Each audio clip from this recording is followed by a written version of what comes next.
ಮಾಡಿದ್ದೇವೆ.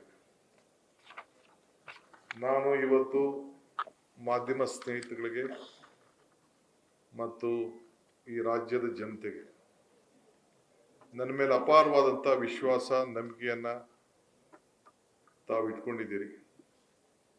ಹಿಂದೆ ಬೇಕಾದಷ್ಟು ಟೀಕೆಗಳಾಗಿರ್ಬೋದು, ಬೇಕಾದಷ್ಟು ಒಳ್ಳೆ ಮಾತುಗಳನ್ನು ಕೂಡ ತಾವೆಲ್ಲ ಬರೆದಿರ್ಬೋದು, ತಿಳಿಸಿರ್ಬೋದು. ಹಿಂದೆ ಹೇಳಿದ್ದೆ, ಟೀಕೆಗಳೆಲ್ಲ ಸಾಯ್ತವೆ, ನಮ್ಮ ಕೆಲಸಗಳು ಉಳಿತವೆ ಅನ್ನೋದು ಮಾತನ್ನು ಕೂಡ ನಾನು ಹೇಳಿದ್ದೆ.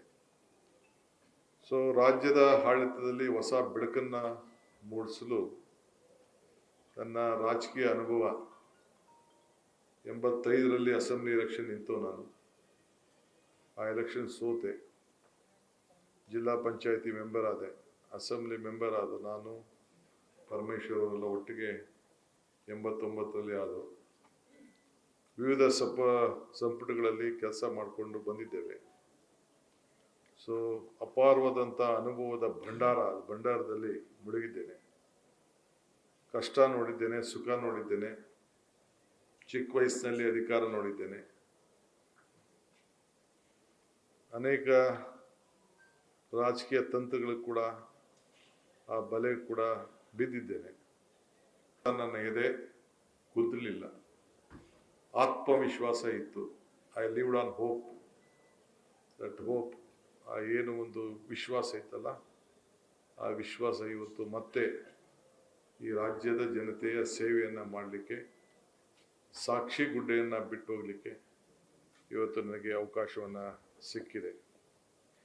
ಈ CM ಕುರ್ಚಿ ಇದು ನಂದಲ್ಲ, ನಾಡಿನ ಜನರದು. ಇದು ನಮ್ಮ ಕಾಂಗ್ರೆಸ್ ಕಾರ್ಯಕರ್ತರು ಮತ್ತು ನಾಡಿನ ಜನತೆ ನಮಗೆ ಕೊಟ್ಟಂತ ಇದೊಂದು ಅವಕಾಶ. ಒಂದು ದೊಡ್ಡ ನಂಬಿಕೆಯಿಂದ ನಮ್ಮ ಪಕ್ಷದ ವರಿಷ್ಠರಾದಂಥ ಮಲ್ಲಿಕಾರ್ಜುನ ಖರ್ಗೆ ಅವರ ನಾಯಕತ್ವದಲ್ಲಿ ರಾಹುಲ್ ಗಾಂಧಿಯವರು ಮತ್ತು ಸೋನಿಯಾ ಗಾಂಧಿಯವರು ಈ ತೀರ್ಮಾನವನ್ನು, ಸ್ವಲ್ಪ ಲೇಟ್ ಆಯಿತು, ನಿಮಗೆಲ್ಲ ಗೊತ್ತಿತ್ತು, ಹಿಂದೆ ಕೂಡ ತಾವೆಲ್ಲ ಬರೆದಿದ್ರಿ ಏನು ನಮ್ಮ ಅಂತರ ತೀರ್ಮಾನ. ಮಾನ್ಯ ಶ್ರೀ ಸಿದ್ದರಾಮಯ್ಯನವರು ಕೂಡ ಮಾತನ್ನ ಉಳಿಸ್ಕೊಳ್ತೇನೆ ಅಂತ ಹೇಳಿ ಅವರು ಕೂಡ ಭರವಸೆಯನ್ನು ಕೊಟ್ಟು, ಅವರು ಕೂಡ ಹೇಳ್ತಾ ಇದ್ರು, ಪಕ್ಷದ ವರಿಷ್ಠರು ಯಾವತ್ತು ಹೇಳ್ತಿರೋ 5 ನಿಮಿಷನೂ ಇಲ್ಲದೆ ಅವ್ರು ಹೇಳ್ದಂಗೆ ನಾನು ಕೇಳ್ತೀನಿ ಅಂತ ಹೇಳಿ ಸಿದ್ದರಾಮಯ್ಯನವ್ರು ಹೇಳಿದ್ರು. ಆ ಪ್ರಕಾರ ವರಿಷ್ಠರು ನಮ್ಮಿಬ್ಬರನ್ನು ಕರೆಸಿ ಈ ತೀರ್ಮಾನವನ್ನು ಮಾಡಿ ಕಳಿಸ್ಕೊಟ್ಟಾಗ ಅವರು ಭಾಳ ಸಂತೋಷದಿಂದ ಇವತ್ತು ಅವರು ಆ ಸ್ಥಾನವನ್ನು ತೆರವು ಮಾಡಿಕೊಟ್ಟು ನನಗೆ ಎಲ್ಲ ನಮ್ಮ ಪಕ್ಷದ ಶಾಸಕರು ಒಗ್ಗಟ್ಟಿನಿಂದ ವರಿಷ್ಠರ ಮೇಲೆ ಅವರು ತಿಳಿಸಿ ಜವಾಬ್ದಾರಿಯನ್ನು ಕೊಟ್ಟು ಈ ಜವಾಬ್ದಾರಿಯನ್ನು ಹಂಚಿದ್ದಾರೆ. ಸೊ ಗ್ರಾಮೀಣ ಅಭಿವೃದ್ಧಿ, ಗ್ರಾಮೀಣ ರೈತರ ಬದುಕು ಎಲ್ಲ ಕೂಡ ಬಲ್ಲೆ. ಇದ್ರ ಜೊತೆಗೆ ನಗರದಲ್ಲಿದ್ದಂಥ ಜನರ ಸಮಸ್ಯೆ ಕೂಡ ಬಲ್ಲೆ.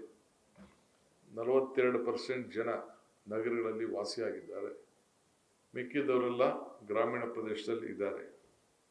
ಒಂದು ದೊಡ್ಡ ಶಿಫ್ಟ್ ಆಗ್ತಾ ಇದೆ. ಉದ್ಯೋಗಕ್ಕೋಸ್ಕರ ಜನ ಇವತ್ತು ವಲಸೆ ಬರ್ತಾ ಇದ್ದಾರೆ. ಹಳ್ಳಿ ಬಿಟ್ಟು ಬೆಂಗಳೂರಲ್ಲಿ ಏನಾದ್ರು ರಸ್ತೆಯಲ್ಲಿ ಮಾರ್ಕೊಂಡು ಆದರೂ ಚಿಂತೆ ಇಲ್ಲ, ಒಳ್ಳೆ ಬದುಕನ್ನು ಕಾಣ್ತೀನಿ, ಒಳ್ಳೆ ವಿದ್ಯಾಭ್ಯಾಸವನ್ನು ನನ್ನ ಮಕ್ಕಳಿಗೆ ಕೊಡಬೇಕು ಅನ್ನೋದು ಕೂಡ ನಮ್ಮ ಹಳ್ಳಿ ಜನರಿಗೆ ವ್ಯವಸಾಯವನ್ನು ದೂರ ಮಾಡೋಂಥ ಒಂದು ಪರಿಸ್ಥಿತಿಯನ್ನು ಕೂಡ ನಾವೆಲ್ಲ ಗಮನಿಸ್ತಾ ಇದ್ದೀವಿ. ಇದನ್ನೆಲ್ಲ ಹೆಂಗೆ ತಡಿಬೇಕು ಅನ್ನೋದು ಒಂದು ದೊಡ್ಡ ಚಿಂತನೆಯಲ್ಲಿ ನಾವೆಲ್ಲ ಇದ್ದೇವೆ. ಇನ್ನು ಮುಂದಿನ ದಿನದಲ್ಲಿ ನನ್ನೆಲ್ಲ cabinet colleagues, any decision will not be DK Shivakumar decision, it will be A collective decisions. So ಎಲ್ಲ ಜೊತೆಗೆ ಸೇರಿ ಕೆಲಸ ಮಾಡೋದು. ಒಂದಿನ ಏರ್ಪೋರ್ಟು ವಿಚಾರಕ್ಕೆ ನನ್ನನ್ನು SM ಕೃಷ್ಣರವರು ರತನ್ ಟಾಟಾ ಅವ್ರ ಕಳಿಸ್ಕೊಟ್ಟಿದ್ರು. ಇಂಟರ್ನ್ಯಾಷನಲ್ ಏರ್ಪೋರ್ಟು ಬಗ್ಗೆ ಚರ್ಚೆ ಮಾಡಲಿಕ್ಕೆ ನನ್ನನ್ನು ಕಳಿಸ್ಕೊಟ್ಟಿದ್ರು. ನಾನು ಯಾರೋ ಇಬ್ಬರು ಸ್ನೇಹಿತರು ಹೋಗಿದ್ದು. ಆಗ ಅವ್ರು ಹೇಳಿದ್ರು, DK ನೀವು ತೊಗೊಳ್ಕೊಳ್ಳಿ ಅಂತ ಅವ್ರು ಕೇಳಿದ್ದು.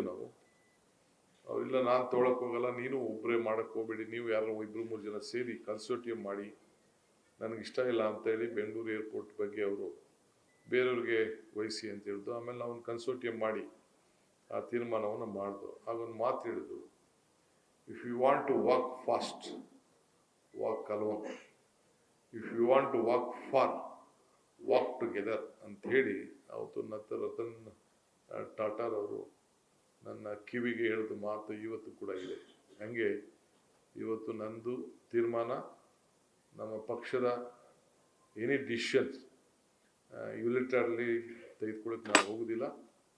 ನಮ್ಮ ಡೆಮೊಕ್ರೆಟಿಕ್ ಸೆಟಪ್ಪಲ್ಲಿ ನಾವೆಲ್ಲ ನಂಬಿಕೆ ಇಟ್ಕೊಂಡಿರೋರು. ಕಾಲೇಜೆಲ್ಲ ಸ್ಕೂಲಲ್ಲೇ ಚುನಾವಣೆಗೆ ನಿಂತವ್ ನಾನು. ಸ್ಕೂಲಲ್ಲಿ ಯಾರೋ ಟಿ ವಿ ತೋರಿಸ್ತಾ ಇದ್ರು, ಯಾರೋ ನಮ್ಮ ವಿದ್ಯಾರ್ಥಿಗಳು ನನ್ನ ಕೊಲೀಗ್ಸ್ ಹೇಳಿದ್ರು ನಂದು ಸ್ಟಾರ್ ಸಿಂಬಲ್ ಇತ್ತು ಅಂತ ಏನೋ ತೋರಿಸ್ತಾ ಇದ್ರು ಅಂತ ಫೋನ್ ಮಾಡಿದ್ರು. ಹಂಗೆ ಸ್ಕೂಲಲ್ಲೇ 7ನೇ ಕ್ಲಾಸಲ್ಲೇ ಎಲೆಕ್ಷನ್ ನಿಂತ್ಕೊಂಡು ಆ ಗರಡಿಯಿಂದ ಬೆಳ್ಕೊಂಡು ಇಲ್ಲಿವರೆಗೂ ಬಂದು ಮುಟ್ಟಿದ್ದೇನೆ. ನ್ಯೂಸ್ ಫಸ್ಟ್ ನಿರ್ಭೀತಿಯಿಂದ ನಿಮ್ಮ ಪರವಾಗಿ.